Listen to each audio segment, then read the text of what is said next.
আমি হইলাম কাদিম চৌধুরী। আমি এমন একটা লোক, এই যে ধানের শীষ আছে না, এই শীষ দেখা আমি বলতে পারবো শীষ থেকে ছড়া বাইরিলে কয়টা ধান বেরিব বইলে দিতে পারবো।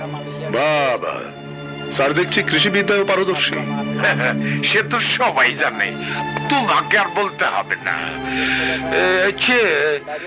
তোমার হটিস কোথায়? না মানে তোমার নাম ধাম তো কিছু জিজ্ঞেস করা হলো না। নাম আছে, ধাম নেই স্যার। নাম প্রিন্স। রাজা নেই, রাজ্য নেই, আমি রাজকুমার।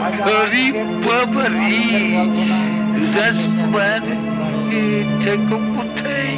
যেখানে রাজ সেখানে কাজ। আপনাদের সম্মুখে মিথ্যা কথা বলে তো আমি গুনাহগারী হতে পারবো না। এই দেখেন,